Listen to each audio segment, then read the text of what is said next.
Where I did make it up real fast. Okay, where did you and Dad go on your first date? Oh, on our first date, we went to, we both worked at the same place, Hydrowear. And so they had a company picnic. Oh, nice. Yeah, and he asked me to go. And oh, that was our first date. Oh, that's so cute. Yeah. And then another thing, he liked to go horseback riding. He did? Dad did? Yeah, he did. Oh. And so, like, he liked us to do that. I hated horseback riding. Never been on a horse. Never really wanted to be on a horse. But anyway, So to go horseback riding, you guys would get on the same horse or separate horses? separate. Oh. Separate horse, you know. He knew this place, you know, the rented horses. He'd been there before with some people, I guess. So, anyway, I didn't even know which side I was supposed to get on the horse. He said, no, you get on like the right side. And I thought, well, the right side, if I'm looking at the horse, you know, I mean, right Yeah. is different. It's relative, yeah. But anyway, so I got on the horse, and so we're going along, and all of a sudden, I realized that I was going like this with the whole saddle, and I start screaming because I was hanging on for dear life, but I'm looking at the ground and looking up at the sky. So this guy came, the leader, the guy, he came and he fixed it all up, and I said, what was that all about? And he said, well, these horses get so smart, they really don't like people on them. So when you're lashing them up, they'll sort of take a deep breath to expand. And then when you're going along, and then they get real skinny. Huh. And then Wow, they're so smart. yeah, he said that's very common. So like, what are you worried about? Because my head was almost dragging on the ground. Kind of bothered me. So anyway, that didn't work out that well. I never heard before that Dad liked to go horseback riding. Yeah, he did. Huh. Yeah, he did. And then, of course, I didn't know how to drive. And so, because I was living at home and people would come up in a car and pick me up and they'd take me home, and it worked for me. I never wanted to learn how to, I mean, it never occurred to me, why would I want to learn how to drive? So, Dad decided that he was going to teach me how to drive, which he did. It was fun. And it went very smoothly? No, because in those days you had a shift, so it was a little dexterity with the brake and the gas. I mean, I don't know, Yeah. like that, you know, you had to sort of do it in sync. But I finally learned how to drive. After that picnic date, was that you guys were just an exclusive couple? Oh, that's so nice. Yeah. And so, and we still, you know, we worked at the same place, you know, so, yeah, so then, because I had to take so many buses, I think transferred 2 or 3 times from where I lived to get to Hydrowear, one of the guys that worked there, when he was driving, I guess, he saw me at the bus stop and he kept going, and then he said to me the next day, you're at the bus stop, you know, why don't you have a car? I said, no, I don't know how to drive. And he said, well, I go right by there. How about, you know, if I pick you up and no problem? I said, yeah, that'd be good. So I told Dad, I said, gee, that worked out real well. So-and-so's, I'll drive you. I said, no, that's fine. I didn't ask him. He volunteered, you know. He said, it's not, I'll drive. Oh. He drove me. And then he taught me how to drive. You never heard of anyone that didn't know how to drive.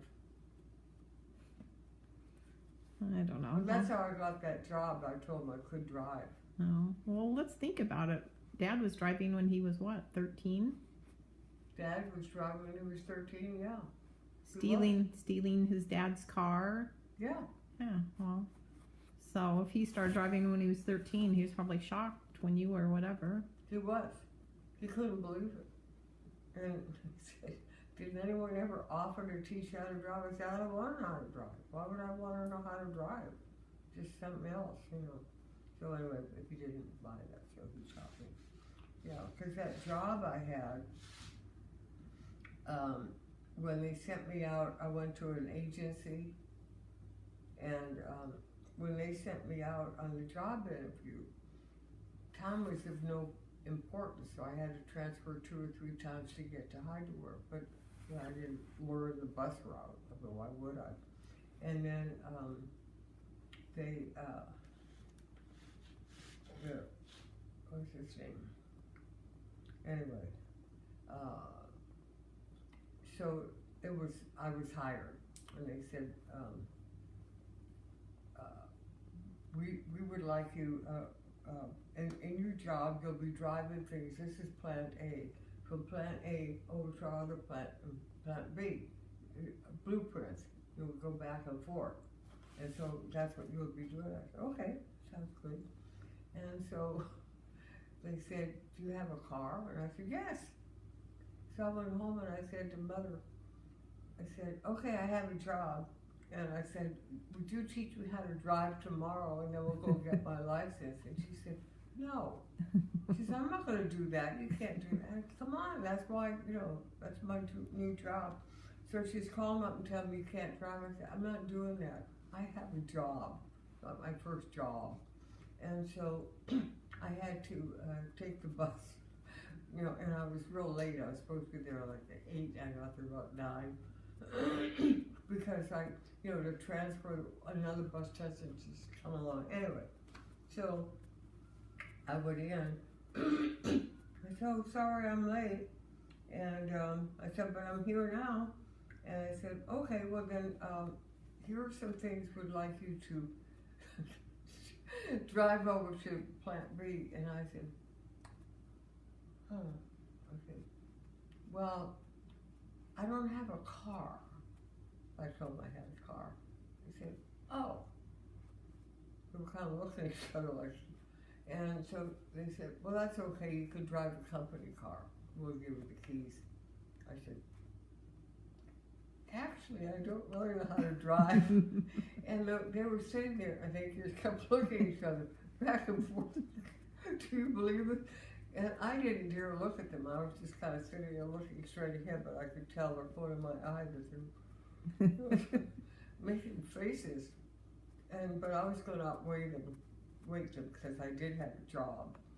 And so pretty soon, the head guy, John Roach, said, would you like to work in the blueprint department? And I said, yes, I would. And I was thinking blueprints had something to do with developing film developing. I don't know why. Because of prints? Yeah. And I said, yes, I would like that. So they said, well, let's go meet so-and-so. They took me down and they introduced me. They said, this is your new helper, and she's going to work in your department. And so I thought, well, that's good because I can't drive. So working in this little office here, I can figure out what they want me to do. And I did figure out people, it had no rhythm or rhyme. I'm a real organized person. So the first thing, people would come up to it had like a Dutch door and say, I want to check out the blueprint number 29X. Well, everybody's just looking all over. Nobody had any idea who had it last, where is it, and this is asinine. And so what I did was I got the whole thing organized. So people had to sign in to get it with the number, and then when they, return it, I had so who has it? This person. He hasn't turned it in yet. He, where he works, he's over there.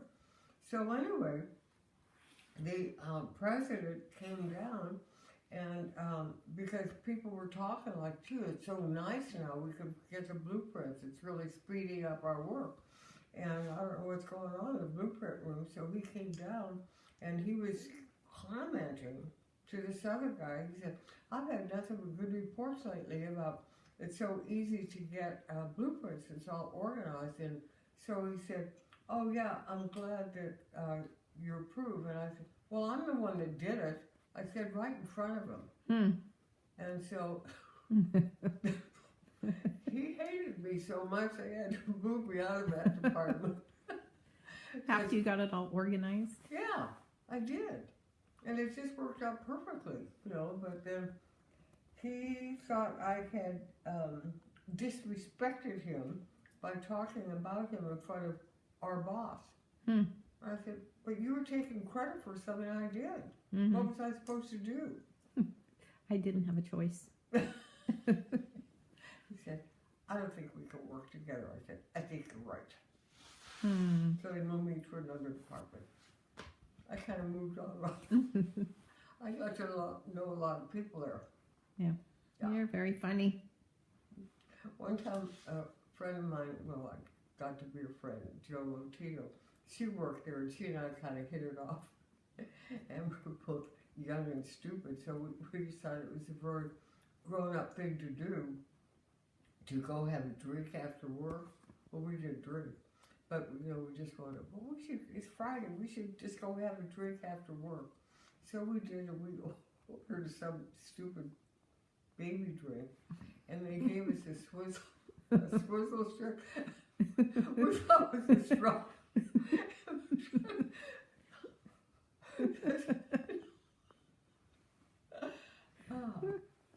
Oh, funny.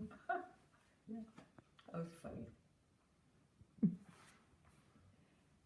Her mother, Mrs. Lotito, was Italian, a great cook, and she loved to cook. And Jo was an only child, and so she used to take me to her house for dinner a lot. Her mother wanted me to go, and so one time we were there, and she said to me, Miss Lotito said, we're going to have Jell-O, would you like, or something, would you like some sour cream on it? I thought, sour cream? I said, yes, I would. Because how are you going to say, no, I don't think so, because you could tell she thought it was a good thing, you know, and I have some sour cream, you'd like some on you? Yes, I would. And then that was my introduction to sour cream, and then I loved it. But I just picture this curdled milk with just glub, glub, glub. Oh, that was funny. So that's it. End of story hour. It was good. Yeah.